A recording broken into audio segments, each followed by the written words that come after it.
Olá, bem-vindo, bem-vinda ao nosso programa Tendência e Mercado. Eu sou o Aquiles e vamos continuar aí falando sobre os principais caminhos e tendências mercadológicas.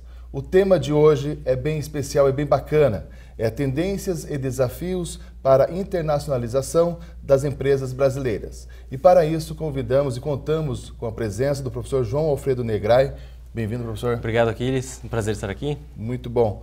O professor João Alfredo, ele atua na docência e é consultor também na área de negócios internacionais. Exatamente, consultor de empresas. Isso. Para vocês terem uma ideia da formação, eu sempre apresento, o convidado para vocês saberem com quem você está falando. Assim, na sequência, muitas pessoas pedem algumas informações e você sabe direcionar o tipo da informação específica para a formação do convidado. O professor João Alfredo Negrai, ele é formado em Direito, é graduado em Direito, é graduado também em Relações Internacionais. Ele tem especialização em Relações Internacionais e uma outra especialização em Negócios Internacionais. E o seu mestrado foi na área da Administração de Empresas.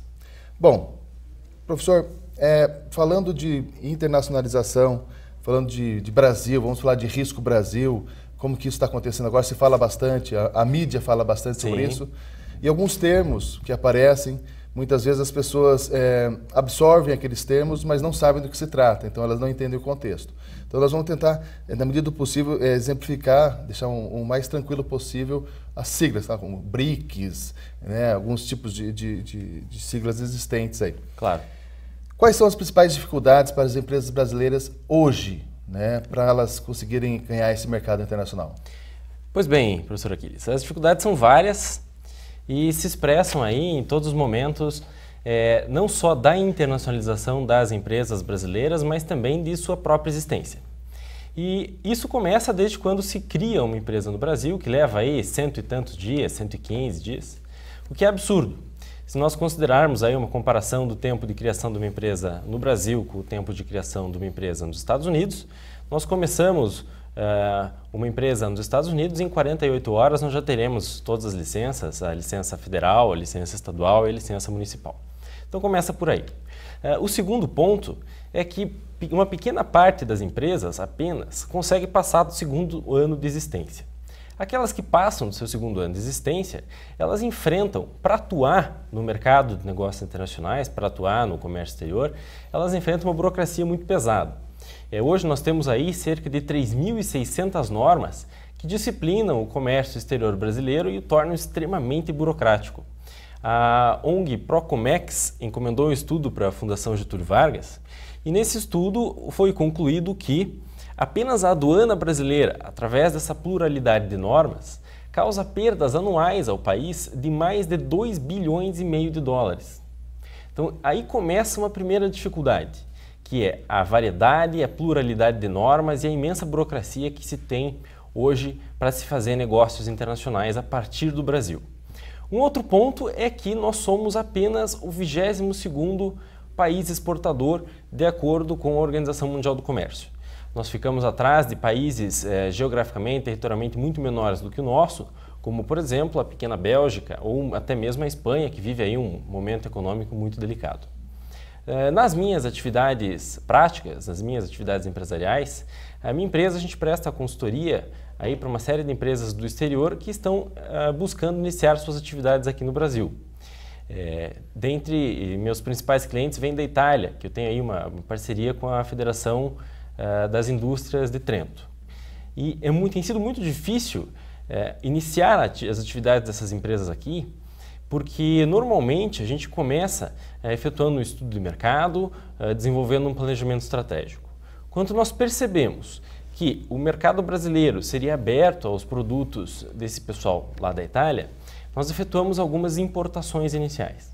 Pois bem, para trazer alguns produtos da Itália, que não é assim um país geograficamente tão distante do nosso, existem muito mais importações vindas da China, por exemplo, é um processo extremamente complicado, que em alguns casos chegou a levar 4 meses. Então veja, não são apenas dificuldades na hora de se exportar, de mostrar o Brasil no exterior. Existe uma dificuldade muito grande de trazer produtos novos para cá. E me parece muito interessante que nós possamos acrescentar ao mercado nacional produtos do exterior, porque é provado que esse tipo de coisa faz com que as empresas brasileiras possam melhorar os seus próprios produtos. Então, isso aí, falando assim, são algumas dificuldades iniciais de se trabalhar nessa área aqui no país. Quando nós falamos em épocas, em outras entrevistas, o pessoal tem falado bastante sobre competitividade, diferencial competitivo. Quando o mercado está tranquilo, a empresa, né, as fábricas caem numa zona de conforto, obviamente não inovam. Né? Pelo menos a teoria é essa. Quando você tem uma importação de produtos e serviços produtos novos, né, diferenciais, as empresas aqui no Brasil, as fábricas aqui no Brasil, elas se veem, né, motivadas a criar um diferencial. Isso ficou muito claro, o pessoal que estuda um pouco da história econômica e política do Brasil, em 1990, com a abertura do mercado, aquela coisa toda, quando o Collor, né, naquele pouco tempo, ele teve essa iniciativa que foi bem interessante. Mas dentro do que o professor falou, me chamou a atenção a questão da burocracia. Né? Então nós falamos, o Brasil é um país burocrático, de fato é. E essa comparação com os americanos é uma coisa meio assustadora, né? Se nós pensarmos assim, 100 dias para 48 horas, né? Um pensamento maluco. Você montar uma empresa no Brasil é super difícil e você desmontar essa empresa também é uma outra burocracia, acaba impedindo, na verdade, o empresário ou os empreendedores de colocar em prática. Isso se observa no dia a dia. Com certeza. E não só desmontar uma empresa, mas até mesmo uma breve alteração de contrato social para que uma empresa possa acrescentar às suas atividades, as atividades de importação, exportação ou comércio de bens vindos de fora do país. Isso também é um ponto muito complicado e, de fato, a comparação com os Estados Unidos é algo muito assustador. Mas, de toda forma, eu comentei que nós somos apenas o 22º país exportador. Isso implica que apenas 13% do nosso produto interno bruto venha de atividades relacionadas aos negócios internacionais. Talvez por isso nós estejamos atravessando um período de crescimento econômico um tanto quanto humilde, né? Espera-se que o país cresça aí 1% esse ano e o vizinho Peru, que tem uma economia muito mais tímida quando comparado com a nossa, terá um crescimento na faixa dos 5,5%. E nós comemoramos aí 2%, né? Tem alguma coisa errada. Um outro item que eu gostaria de chamar a atenção, professor, e tirar essa dúvida. Na verdade, eu peguei alguns pontos aqui que os internautas, né, acabam nos passando através das redes sociais, os alunos, o pessoal que assiste o programa e mantém, né, o programa vivo. Eles falam muito a questão do risco Brasil. Tem como explicar o que seria o tal do risco Brasil, esse termo que o pessoal fala bastante? Pois bem, o risco Brasil relaciona-se a quais são os desafios, quais são os problemas enfrentados pelas empresas ao atuar aqui no nosso país. Algum tempo atrás, nós não tínhamos aí um arcabouço legislativo, nós não tínhamos uma série de marcos civis, o que causava aí uma certa desconfiança. As regras do jogo no Brasil não eram claras. Hoje nós temos aí uma série de leis, uma série de códigos, existe o Código de Defesa do Consumidor, existe o Código Civil e nós temos um sistema jurídico bem consolidado. Isso deixou de ser problema. Hoje o risco Brasil, o custo Brasil, reside na nossa péssima qualidade de infraestrutura. Esses tempos eu fiquei sabendo de um dado que me alarmou bastante.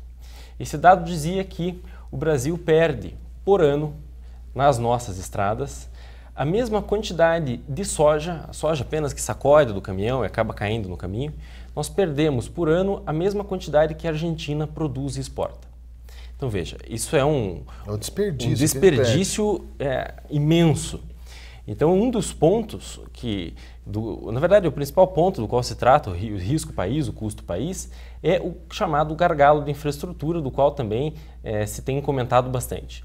E aí isso nós temos uma péssima qualidade nas nossas estradas, nós temos os nossos portos, muitos deles assoreados, que não permitem o atracamento de navios de grande porte, o que nos isola, de certa forma, de grandes rotas comerciais internacionais que possam ligar, por exemplo, o Brasil à Europa ou o Brasil à Ásia.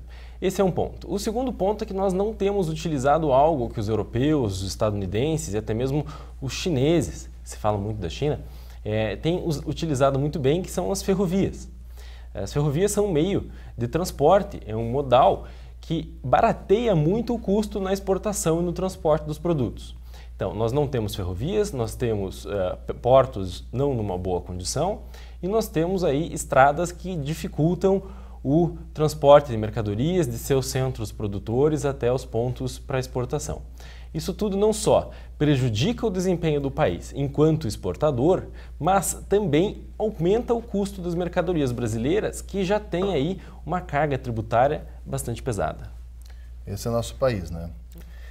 Para você que está assistindo esse programa agora, não desanime, né? O país está mudando, vamos ter aí fé, né? Vamos continuar pensando positivo em relação a isso. Alguns números que nós trazemos aqui é para realmente chamar a sua atenção. Essa questão do desperdício, direto, né? Nós temos informações nos jornais falando sobre a questão de famílias, inclusive, professor, que vivem dessa soja, da soja, né? Do soja que cai do caminhão. Então, o pessoal ali perto de Paranaguá, por exemplo, perto dos portos, as famílias vivem daquilo que elas recolhem quando eles vão fazer o abastecimento ali. Então, é muito desperdício. E é uma característica brasileira, essa questão do desperdício, essa visão equivocada. Então, se você gosta do programa, acesse o www.tendenciaemmercado.com.br. Você vai ter acesso, está passando embaixo do seu vídeo agora para você. Você terá acesso a todas as outras entrevistas.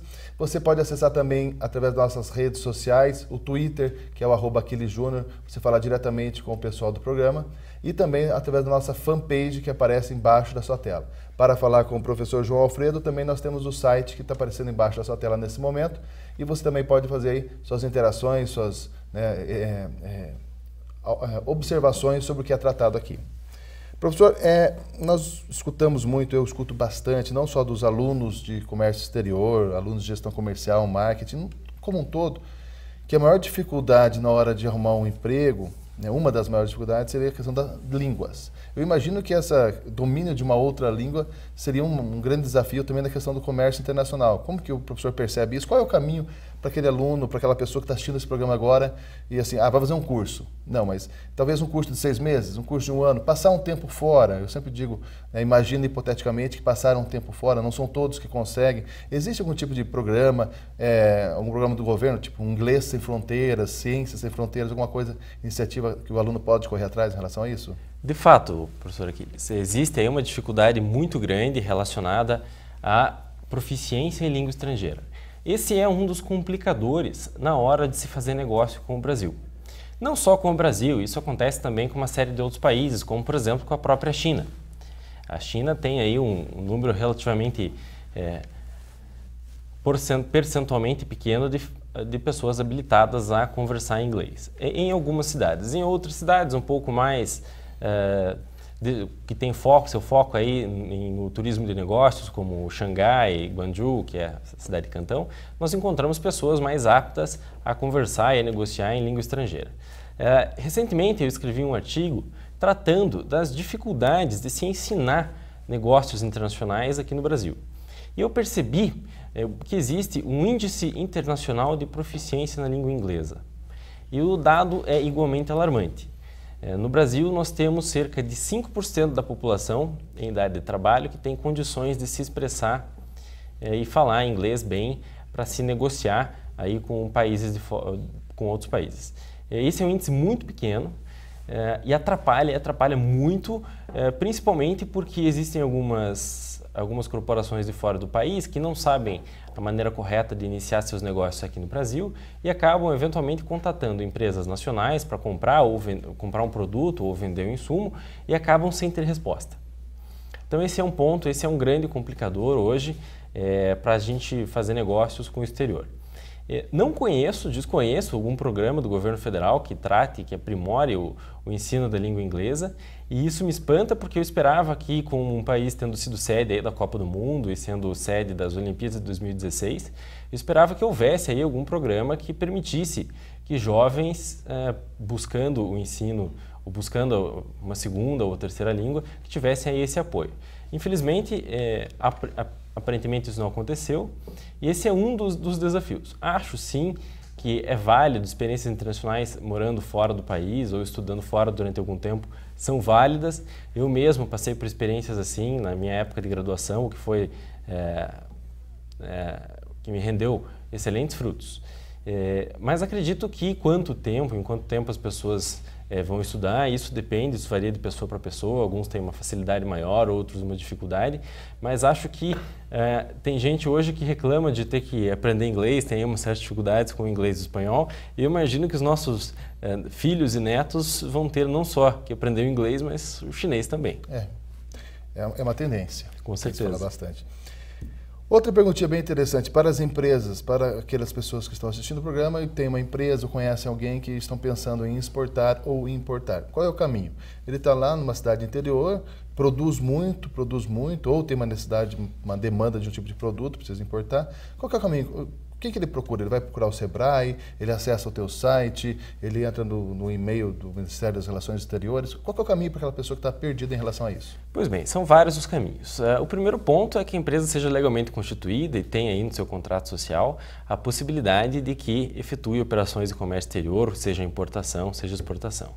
E aí existem alguns meandros burocráticos, como juntamente à Receita Federal, ao Ministério da Fazenda, que acredito que isso tudo deve começar com os empresários, os pequenos empresários, conversando aí com seus contadores, com seus assessores jurídicos.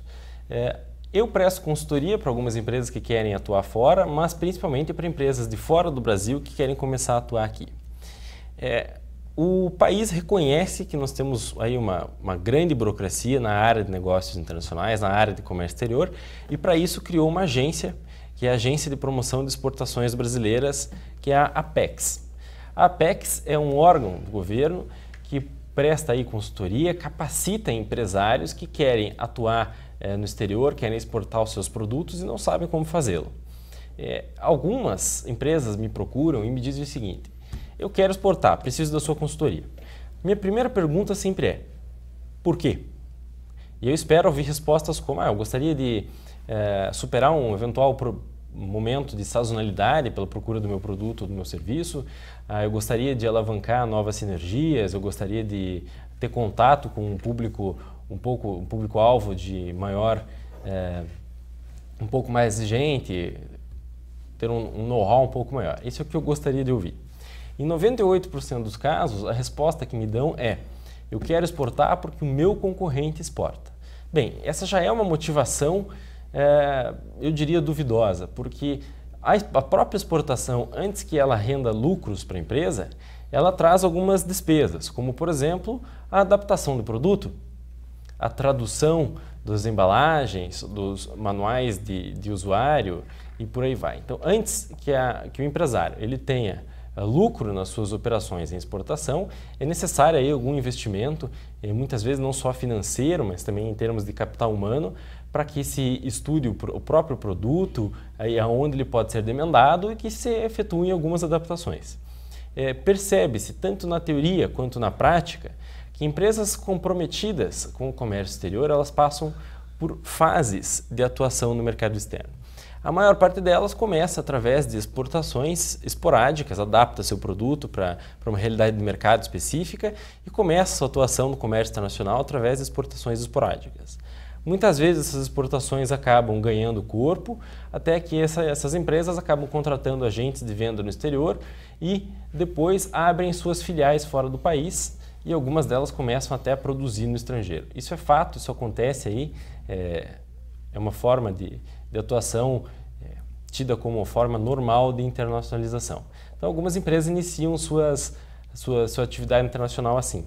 Eu tive a oportunidade de efetuar um estudo de caso com uma vinícola brasileira e que investiu durante algum tempo em aprimoramento de suas tecnologias produtivas e hoje vende vinhos na Europa.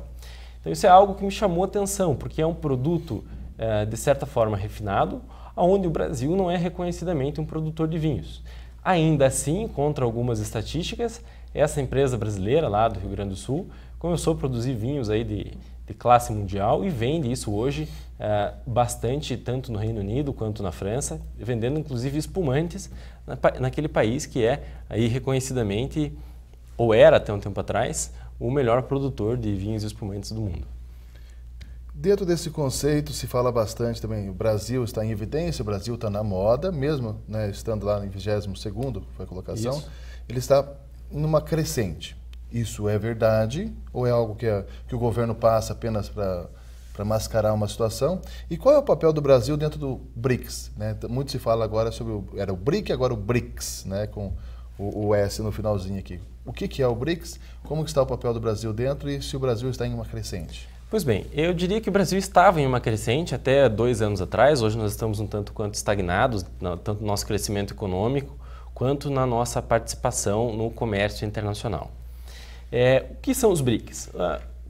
Isso se começou a falar aí no ano de 2003, quando o antigo presidente, o antigo economista-chefe do banco Goldman Sachs, percebeu que 4 países estavam tendo aí um crescimento econômico bastante acelerado. Esses 4 países eram, em ordem, o Brasil, a Rússia, a Índia e a China. Eram países que estavam apresentando um crescimento econômico bem interessante, países que têm um mercado interno que justifica investimentos por parte de empresas estrangeiras para se instalarem ali. Alguns autores depois acrescentaram um S, que é de South Africa ou da África do Sul. Alguns outros falam em BRICS, colocando também o México. Originalmente falava-se de 4 países e hoje tem-se aí a África do Sul. Esses países reuniram-se algumas semanas atrás aqui no Brasil, lá na cidade de Fortaleza, e decidiram pela criação de um banco que financie as exportações de suas empresas. Vai ser lá o Banco dos BRICS, que terá sua sede em Xangai e cujo primeiro presidente será um indiano. Dentre todas as reuniões dos BRICS, e se nós analisarmos as suas pautas comerciais, nós temos aí na liderança, como não podia deixar de ser, a China. Tem muita gente que se espanta com a liderança e com o crescimento econômico da China, mas não me parece algo que deva nos espantar tanto, porque em 18 dos últimos 20 séculos a China era responsável aí por cerca de 30% do PIB mundial. Nós competimos então com um país como a China, que tem aí uma mão de obra disponível para o trabalho de cerca de 900 milhões de pessoas e 50% de seu PIB vem de atividades industriais. Depois nós temos a Índia, que tem se dedicado bastante à área de tecnologia da informação, forma aí cerca de 200 mil engenheiros por ano, o que é bastante coisa, e esses engenheiros dedicam-se, em sua maioria, a aprimoramento de tecnologias de informação, criação e desenvolvimento de softwares. O R dos BRICS destina-se à Rússia, que é um país aí, hoje tem se prestado bastante atenção à Rússia por conta das tensões separatistas relacionadas à Ucrânia, mas a Rússia é um país que, depois da queda da União Soviética, tem investido bastante, não só na sua infraestrutura, mas em algumas reformas que possam facilitar o seu desempenho internacional. Imagine que no ano 2000 o salário mínimo na Rússia era de cerca de $80 por mês e 6 anos depois esse salário mínimo já havia subido para 580, 560. Então eles tiveram aí, num rápido período de tempo, um enriquecimento de sua população. Isso começou aí com algumas reformas bem importantes e uma dessas reformas foi uma reforma tributária, que é algo que aqui no Brasil a gente fala há bastante tempo. Hoje a Rússia tem aí uma carga tributária de 13%, que a coloca como o segundo cenário tributário mais atrativo do mundo, perdendo apenas para os Emirados Árabes Unidos. Os russos têm investido pesadamente em informática aeroespacial e é um país que tem aí reconhecidamente um país com uma vocação para a área de ciência e tecnologia. A África do Sul, onde se discute se ela poderia ou não fazer parte desse grupo de países, a África do Sul tem aí alguns problemas a enfrentar, uma taxa de desemprego na casa dos 30% da sua população em idade de trabalho e tem se destacado bastante na produção de bens agropecuários, tem exportado vinhos de alto valor para o resto do mundo e tem buscado aí novas tecnologias na área de exportação de petróleo. Nesse cenário, quando se coloca o Brasil junto dos BRICS, o Brasil é visto não como aquele país que vai exportar manufaturados como a China ou aquele país que vai exportar tecnologias como a Rússia e a Índia. Não, o Brasil é visto como aquele país que será o celeiro dos demais, produzindo principalmente bens, vendendo produtos agropecuários aí, como soja, como produtos de proteína animal, como carne bovina, exportando carne de frango. Isso é algo que nós devemos pensar um pouco a respeito, porque eu sempre pergunto para os meus alunos o seguinte: o que vale mais em termos financeiros? O que remunera melhor? Nós exportarmos aí um navio de soja ou nós exportarmos um container de softwares de tecnologia aeroespacial? Então existe aí essa discussão de como nós deveríamos melhorar a nossa competitividade, aprimorando o nosso parque industrial, para que consigamos não só sermos grandes exportadores de produtos primários, mas também que tenhamos aí alguma tecnologia para exportar que garanta às nossas empresas uma maior competitividade ou uma maior parcela no comércio internacional. E para isso, investimento no capital intelectual é fundamental, né?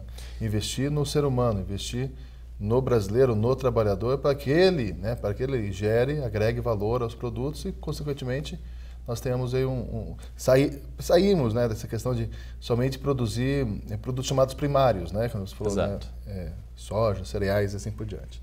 Professor, nesses minutos finais, alguma coisa que aconteceu na sua vida, na sua carreira, em relação a algum case, alguma curiosidade, alguma coisa, uma deixa assim, para os nossos alunos, para aquelas pessoas que gostam do assunto de comércio exterior? Qual que foi uma coisa interessante que aconteceu na tua carreira, no início ou agora, que poderia chamar a atenção? Olha, um dos pontos mais interessantes, diria até engraçados da minha carreira, foi quando eu tive minha primeira viagem de negócios à China. Isso faz aí alguns anos.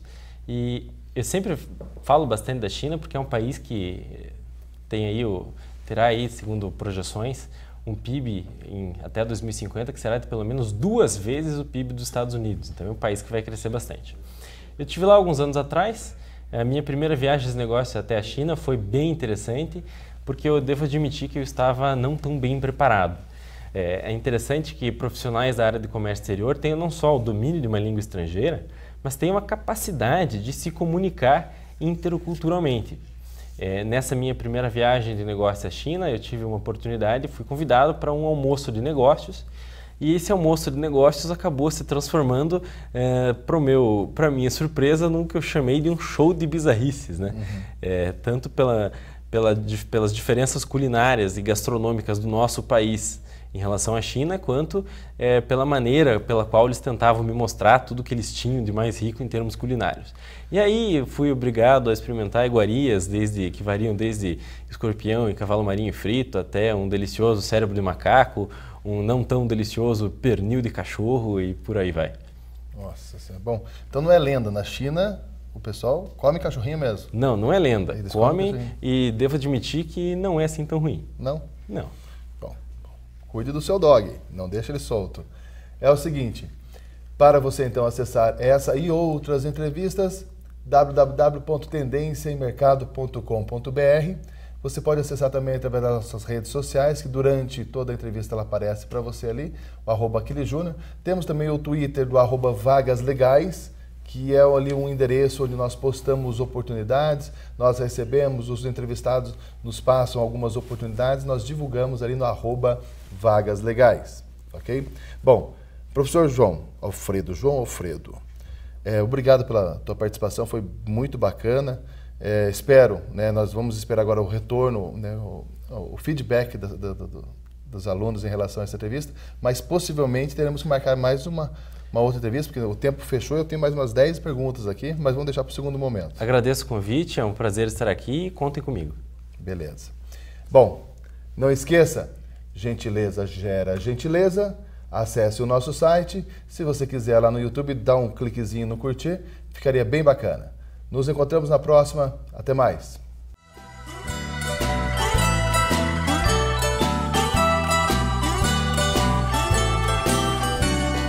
Penso,